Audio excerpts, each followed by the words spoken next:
ជំរាបសួរពុកម៉ែបងប្អូនទាំងអស់គ្នាចាវីដេអូក្នុងថ្ងៃនេះគឺខ្ញុំចង់ចែករំលែកដល់ពុកម៉ែបងប្អូនទាំងអស់គ្នាអំពីជំងឺមហារីកពោះវៀនធំចាអញ្ចឹងគឺប្តីខ្ញុំគាត់ត្រៀមខ្លួនក្នុងការទៅសុំកាពះពោះវៀនដើម្បីរកជំងឺមួយនឹងអញ្ចឹងណាអញ្ចឹងគឺគាត់អត់អាចញ៉ាំរបស់រឹងបានទេបងប្អូនគឺបានតែទឹកស៊ុបថ្លាចាអត់មានការអីទេអញ្ចឹងមុនមួយថ្ងៃហ្នឹងគឺដុកទ័រតម្រូវឲ្យគាត់ញ៉ាំបែបហ្នឹងរួចហើយគេឲ្យថ្នាំបញ្ចុះលាមកបងប្អូនគឺឲ្យគាត់ជុះអស់ពីពោះគឺថាជុះតតែមានទឹកថ្លាអញ្ចឹងណាអញ្ចឹងហើយឥឡូវព្រឹកឡើងហ្នឹងគឺខ្ញុំដឹកគាត់ទៅតម្លាក់ចាតាមពិតខ្ញុំត្រូវទៅជាមួយគាត់ទេដោយសារតែថ្ងៃទៅហ្នឹងចាំថ្ងៃសុក្រថ្ងៃកូនរៀនណាក៏ប៉ុន្តែចៃដន្យអីលេងសាលាមេសេកមកថាសាលាគេបិទហ៎អញ្ចឹងហើយខ្ញុំបានត្រឹមតែតម្លាក់គាត់នៅពេទ្យឲ្យគាត់ចូលទៅបន្ទប់តែឯងអញ្ចឹងទៅបងប្អូនចាគឺអត់បាននៅជាមួយទេចាំមិនថានៅស្រុកនេះគឺពីអ្នកប្តីប្រពន្ធតដៃតជើងគឺពិបាកណាស់បងប្អូនដោយការខ្ញុំកើតកូនអីគឺថាខ្ញុំត្រូវទៅសម្រាលហើយហ្នឹងគឺគេងពេទ្យតែឯងចាតតែរួចរាល់បានមកផ្ទះអញ្ចឹងណាដល់ពេលប្តីខ្ញុំក៏អញ្ចឹងដែរអញ្ចឹងហើយសម្រាប់ប្តីខ្ញុំនេះគឺជាលើកទី3ហើយដែលគាត់ធ្វើការវះកាត់នៅប្រទេសអាមេរិកនេះបងប្អូនចាលើកមុនគឺគាត់ឈឺដៃតសៃដៃគាត់រួញបងប្អូនអញ្ចឹងហើយគេកាត់គេច្រាប់គេលាងមិនទេនិយាយទៅស្រុកនេះបងប្អូនអើយចាអារឿងវះកាត់ហ្នឹងគឺផុយណាចឹងឲ្យមកថ្ងៃនេះគឺគាត់សុំកាពះពោះវៀនហ្នឹងគឺគេដាក់ថ្នាំសដំមកគាត់ឲ្យស្លាប់ដូចវះកាត់ដែរអញ្ចឹងណាហើយសម្រាប់ជំងឺមហារីកពោះវៀនធំនេះបងប្អូនគឺមានទាំងប្រុសទាំងស្រីគ្រាន់ថាភាគច្រើនកើតទៅលើបុរសហើយជំងឺនេះកាលពីមុនទាល់តែអាយុ50ជាងអីបានចាប់ផ្ដើមឈឺក៏ប៉ុន្តែក្រោយពី Black Panther ទូ Hollywood ដែលគាត់បានស្លាប់ដោយសារជំងឺមហារីកពោះវៀនធំហ្នឹងនៅអាយុ42ឆ្នាំមកទើបគេរកឃើញថាជំងឺនេះអាចកើតមកលើយើងតាំងពីក្នុងកំឡុងយើងអាយុ30ជាងមកម្លេះចឹងហើយបានជាប្តីខ្ញុំមានអាការៈគឺគាត់បាត់ជើងមកមានឈាមហើយភាសាមួយដុកទ័រទៅចាដុកទ័រគេណែនាំថាអាយុហ្នឹងគួរតែឆែកមើលឲ្យអស់អញ្ចឹងក្នុងថ្ងៃនេះគឺគាត់មកសងមើលតាំងកាពះតាំងពោះវៀនចាដើម្បីឲ្យប្រកាសថាសុខភាពគាត់បែបណាចឹងហើយសម្រាប់បងប្អូនចាបរោះជាពិសេសព្រោះថាវាកើតឡើងច្រើនទៅលើបរោះចឹងណាចាបើសិនជាមានអាការៈសង្ស័យចាគួរតែពិភាក្សាជាមួយគ្រូពេទ្យចឹងហើយគឺគេនឹងឲ្យយោបល់យើងថាយើងត្រូវធ្វើមិនហើយដុកទ័រដែលប្តីខ្ញុំគាត់មកព្យាបាលថ្ងៃនេះបងប្អូនគឺជាមួយនឹងដុកទ័រឥណ្ឌាហើយភាគច្រើនខាង specialist ដូចជាខ្ញុំធ្លាប់ទៅមើលថ្លើមអីហ្នឹងគឺភាគច្រើនគឺថាដុកទ័រឥណ្ឌាច្រើនណាស់នៅខាងប្រទេសអាមេរិកនេះចឹងមិនថាពុជពងឥណ្ឌាភាគច្រើនគឺកូនចៅគេសតតែដុកទ័រនឹងឯងចឹងឥឡូវនេះគាត់ចូលមកដល់ក្នុងពេទ្យបងប្អូនចាឆ្លៀតថតវីដេអូឲ្យប្រពន្ធទៀតគឺត្រៀមខ្លួនចាដើម្បីគេយកគាត់ទៅបន្ទប់ដើម្បីនេះអញ្ចឹងនិយាយទៅដោយការវះកាត់ចឹងបងប្អូនគឺគេដាក់ថ្នាំសម្លាប់គាត់អីអញ្ចឹងណា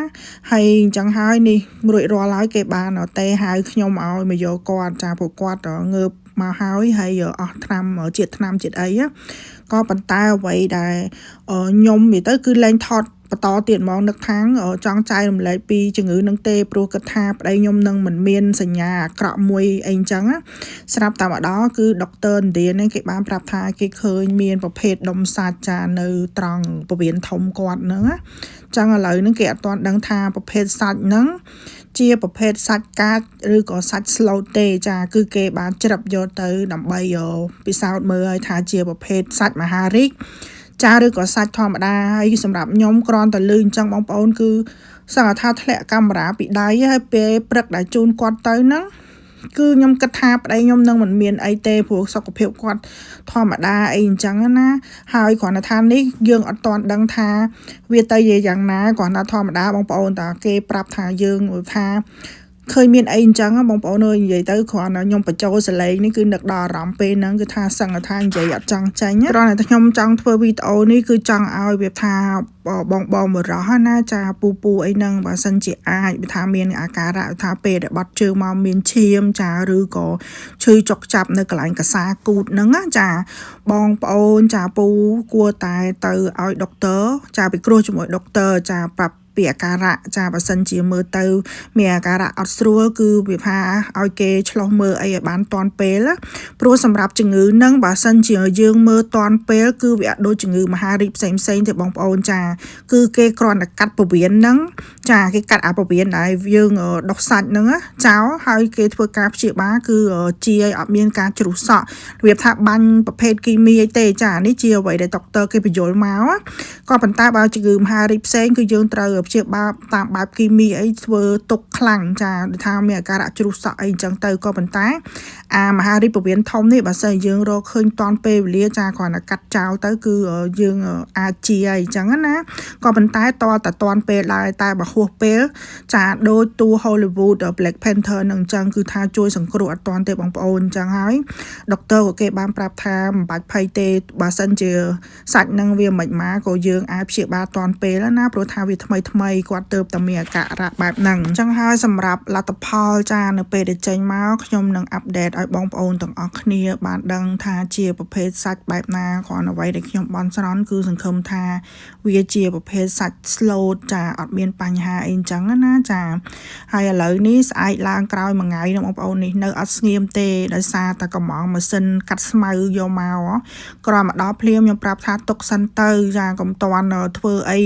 បងឯងទៅមកពីពេទ្យអីចឹងណាគាត់ថាគាត់មានឈឺអីណានិយាយទៅបងប្អូនមនុស្សម្នាក់បានដឹងថាម៉េចគឺថាគាត់ធ្វើខ្លួនមិនទរនទ្រាទេប្តីខ្ញុំនេះនិយាយពីថាឈឺល្មមអីគាត់មិនដែរប្រាប់ទេបងប្អូនហើយដូចរឿងគាត់មានអាការៈថាពេលបាត់ជើងមកមានឈាមអីហ្នឹងគឺអត់ដែរប្រាប់ខ្ញុំទេដល់ពេលខ្ញុំស្ដីឲ្យទៅគាត់ថាអូនឯងតែដឹងគឺប៉ិនដេកភ័យដេកលេងលក់ទៀតឡើយចាំបងខ្ជិលប្រាប់ដល់ថ្ងៃទៅពេទ្យចាំប្រាប់ហ្មងទៅហើយនេះដោយសារតែដុកទ័រប្រាប់ទេបើតាមគាត់ហ្នឹងគាត់ថាចាំដឹងលទ្ធផលមិនមកចាំប្រាប់ខ្ញុំទៀតព្រោះគាត់ដឹងថាខ្ញុំមនុស្សប៉ិនភ័យប៉ិនគិតច្រើនអញ្ចឹងណាចាអញ្ចឹងហើយមកដល់នេះគឺម៉ាស៊ីនកាត់ស្មៅមកដល់នេះចាគឺគាត់អត់មានបង្អង់យូរទេចាប់ផ្ដើមតឡើងព្រោះថាស្មៅនៅខាងមុខផ្ទះវាដុះវែងព្រោះថាអត់ទាន់បានទិញម៉ាស៊ីនមានម៉ាស៊ីនអាធំ0turn ដែរបងប្អូនក៏ប៉ុន្តែវាធំពេកហើយដីវាទូចអញ្ចឹងហើយខ្ជិលកាត់ហើយខ្ញុំមកដល់ហ្នឹងក៏ដាក់លក់ទៀត0turn ហ្នឹងលក់បាន1000ដែរហើយឥឡូវហ្នឹងគឺទិញម៉ាស៊ីនកាត់ហ្នឹងជាប្រភេទសាក់ថ្មបងប្អូនព្រោះដីយើងវាទូចដែរព្រោះថាខ្ញុំប្រើជាមួយនឹងម៉ាស៊ីនបាច Snow សាកថ្មនោះគឺវាស្រួលប្រើចាវាស្ងាត់ល្អអញ្ចឹងដល់ពេលអញ្ចឹងឥឡូវជាប់ចិត្តគឺទិញម៉ាស៊ីនសាកថ្មកាត់ស្មៅនេះសាកកាត់ឡមើចាមិនដឹងថាកើតទេអញ្ចឹងឥឡូវនេះគឺគាត់ធ្វើការតឡើងអីរួចរាល់ហ្នឹងគឺខាត់ទៀតចាប្រាប់ថាកុំតាន់កាត់ឬក៏ទុកឲ្យខ្ញុំកាត់អញ្ចឹងណាគាត់ចង់សាកម៉ាស៊ីនគាត់ថាអីទេគាត់អ្នកកាត់អញ្ចឹងទៅគឺថារឹងណាស់បងប្អូនអើយព្រោះថាពេលដែល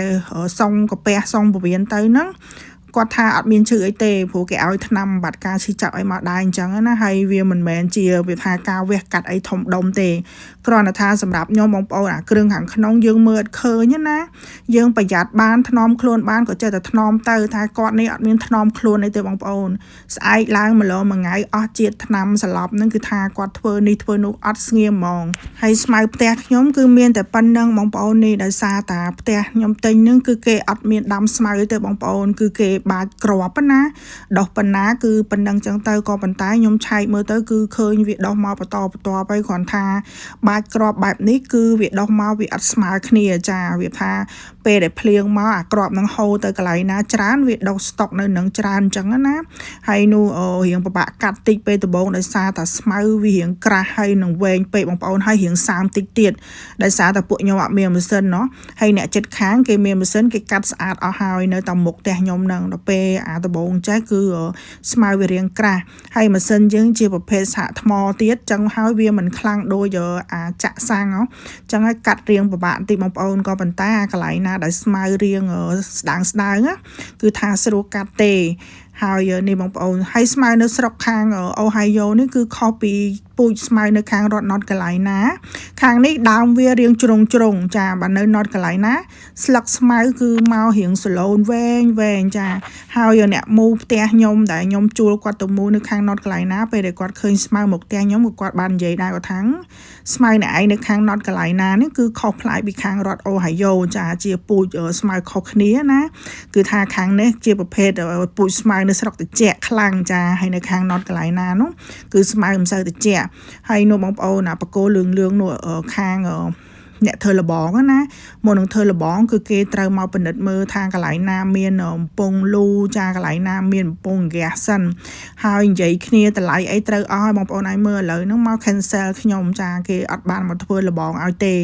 ចឹងឥឡូវហ្នឹងក៏ខ្ញុំត្រូវរកអ្នកធ្វើលបងផ្សេងមួយទៀតចាហើយក៏បានកក់លុយអីដែរ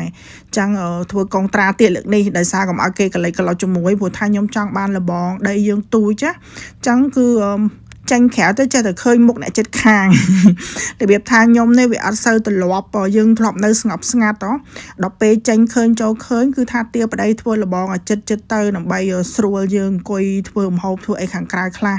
ដូចថាពេលខ្លះយើងចង់ឆាកាពិឆាអីគឺចង់ឆាខាងក្រៅកុំឲ្យវាស្អុយក្នុងផ្ទះដល់ពេលឃើញចេញទៅជួបមនុស្សចឹងចេះតែអត់បានធ្វើអីក្រៅដល់ពេលឆាក្នុងផ្ទះបងប្អូនអើយគឺថាស្អុយទាំងកៅអៅស្អុយទាំងកំរាស់ពុកអីព្រោះថាផ្ទះវារៀងទូចដែរចឹងហើយឥឡូវហ្នឹងបើសិនជាបានលបងគឺថារៀងស្រួលបន្តិចហើយយើងបានធ្វើអីនៅខាងក្រៅខ្លះអញ្ចឹងណាហើយចំពោះការធ្វើលបងនៅអាមេរិកនេះក៏អញ្ចឹងដែរពេលដែលខ្ញុំផុសវីដេអូទៅគឺបងប្អូនផ្សេងទៀតតែងតែសួររឿងលបងហ្នឹងហើយខ្ញុំក៏បានបកស្រាយច្រើនដងហើយដែរថា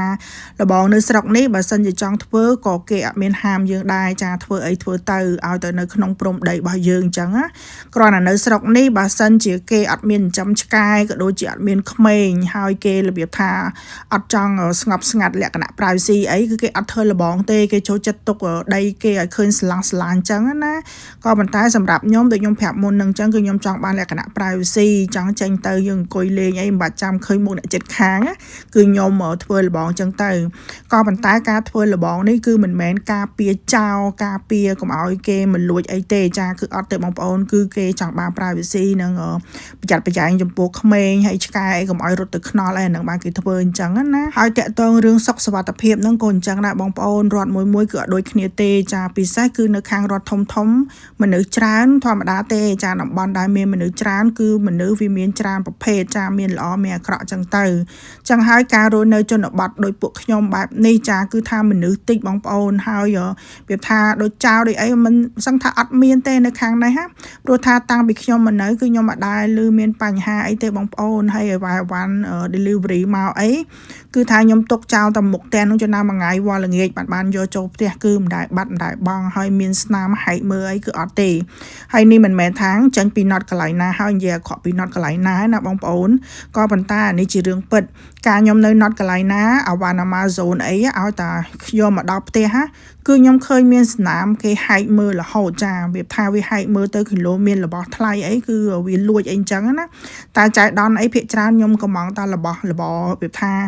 ដូចជាកប៉ិកប៉ុកអញ្ចឹងណាចឹងហើយវាអត់មានបាត់បង់អីទេគ្រាន់ថាគឺមានស្នាមហែកមើលបងប្អូនហើយខ្ញុំនេះឲ្យតែឃើញផ្កាស្មៅអត់ខុសពីកូនទេគឺយកមកញីលេងដើម្បីវាហៅតាមខ្យល់ដែលយើងនៅស្រុកខ្មែរខ្ញុំហៅតែដូនជីទេឃើញវាហោះមកតាមខ្យល់ហើយអាស្មៅនេះបងប្អូនមិនថាអាកៀងមិនថាជនជាតិវៀតណាមអីគឺគេញ៉ាំអាកៀងនៅជនបទអញ្ចឹងគឺថាបោកយកមកញ៉ាំដូចស្មៅអញ្ចឹងមិនថាអាកៀងនៅស្រុកផ្សារនៅក្រុងគឺមើលទៅរៀងវាថាញើតអីជាមួយម្ហូបមួយអីបាទអាកៀងនៅស្រុកតំបន់ខាងខ្ញុំនេះបងប្អូនចាញ៉ាំស្មៅដូចតែយើងអញ្ចឹងដូចថ្ងៃមុនអីខ្ញុំទៅបេះផ្សិតហ្នឹងខ្ញុំដឹងមកពីណាបងប្អូនគឺដឹងមកពីជនជាតិអាកៀងនៅម្ដុំនឹងឯងចាគឺគេដើររកផ្សិតចាចាក់អង្កែបចាក់អីញ៉ាំដូចយើងនៅស្រុកខ្មែរដែរហ្នឹងអញ្ចឹងហើយការរស់នៅជនបទនេះបើនិយាយទៅគឺស្តៀងនឹងការរស់នៅស្រុកខ្មែរដែរបងប្អូនរបៀបថាអាកៀងនៅខាងនេះគឺគេញ៉ាំអីអត់រើសអញ្ចឹងណាហើយដោយផ្កាអីហ្នឹងគឺគេយកទៅហាលធ្វើតែធ្វើអីញ៉ាំដោយតាអាស៊ីយើងដែរហ្នឹងព្រោះគេដឹងថាជាប្រភេទថ្នាំហើយជាពិសេសដូចខាងអមមើលអីបងប្អូនពេលគេឈឺពេលអីគឺគេមិនដែលរត់ទៅរកពេទ្យទេគឺគេព្យាបាលតាមបែបបុរាណរបស់គេហើយចាំមើលវីដេអូក្រោយខ្ញុំនឹងចែកម្លែកពីការព្យាបាលបែបអមមើលចាព្រោះថាខ្ញុំទើបតែឃើញវីដេអូអមមើលគេចែកម្លែកពីការព្យាបាលវាថាបែបបុរាណរបស់ក្រុមមនុស្សគេអញ្ចឹងណាចាអញ្ចឹងឥឡូវហ្នឹងកាត់ហើយអីហើយគឺត្រូវវត្តដើម្បីឲ្យឃើញស្មើស្អាតទៀតបងប្អូនហើយខ្ញុំតាមពិតបើកាត់ខ្ញុំចេះតែរឿងវត្តនេះមួយគឺថាអត់ចេះទេហើយអ្នកមកពីពេទ្យនោះបងប្អូនឃើញហើយគឺថាធ្វើការព្រិលតែម្ដងអត់មានតំអក់ខ្លួនទេនិយាយទៅប្តីខ្ញុំនេះស្រឡាញ់ផងថាអត់ចេះមកអួយទេបងប្អូនអើយឲ្យតែគាត់រៀងស្រួលខ្លួនបន្តិចគាត់ធ្វើនេះធ្វើនោះអញ្ចឹងណាអញ្ចឹងហើយសម្រាប់បងប្អូនដែលគាត់ធ្លាប់នៅខ្មែរណាចាគឺគាត់ធ្លាប់វាថាមានលុយហើយគាត់ប្រើគេឲ្យធ្វើនេះធ្វើនោះឲ្យដោយការងារអញ្ចឹងចាអីខ្ញុំគិតថាប្រើគេមួយថ្ងៃតែ$10អីហ្នឹងគឺគេធ្វើឲ្យយើងមកស្អាតហើយប៉ុន្តែនៅនេះអត់ទេបងប្អូនបើសិនជាគេចង់ឲ្យគេមកធ្វើឲ្យកាត់ឲ្យគេវត្តអីមកស្អាតនេះគឺថាមិនក្រោម$70-80ទេចាអ ចឹងគឺតម្លៃពលកម្មនៅនេះគឺថាថ្លៃណាស់ចឹងបើសិនជាការងារអីល្មមភាគច្រើនគឺពួកខ្ញុំធ្វើខ្លួនឯងនឹងឯងចាចឹងប្តីខ្ញុំកាត់អីរួចរាល់នេះខ្ញុំសល់ផ្កាមកផើងបងប្អូនអើយចាក៏ដាក់ដាំប្រហើយទៅកាឡាបនេះជាប្រភេទកាឡាបដើមធំចឹងខ្ញុំដាក់ដាំនៅខាងមុខចេះទៅពេលដែលដើមវារៀងធំមកគឺវាឃើញរៀងស្អាតចាហើយនិយាយទៅបានសួនមុខផ្ទះប៉ុណ្នេះគឺថាខ្ញុំចេញមើលចូលមើលដែរហ្នឹងព្រោះថាស្រឡាញ់ចឹងនៅមកចំហៀងទៀតនឹងប្រហើយប្រហែលជាខែក្រោយអីពេលគេធ្វើលបងហើយហ្នឹងធ្វើប្រហើយឲ្យស្អាតហើយរៀបក្រោយផ្ទះរៀបអីអង្គុយលេងអីចឹងទៅអូខេចឹងវីដេអូក្នុងថ្ងៃហ្នឹងគឺមានតែប៉ុណ្្នឹងទេបងប្អូនចឹងហើយចាំមើលលទ្ធផលចាប្រហែលជាមួយអាទិត្យអីទៀតគឺដឹងហើយខ្ញុំនឹងអាប់ដេតឲ្យបងប្អូនទាំងអស់គ្នាហើយក៏សូមបងប្អូនទាំងអស់គ្នាប្រយ័ត្នប្រយែងនិងថែសុខភាពទាំងអស់គ្នាណាអូខេចឹងជួបនាងខ្ញុំនៅវីដេអូក្រោយៗទៀតចាសូមអរគុណសូមជម្រាបលា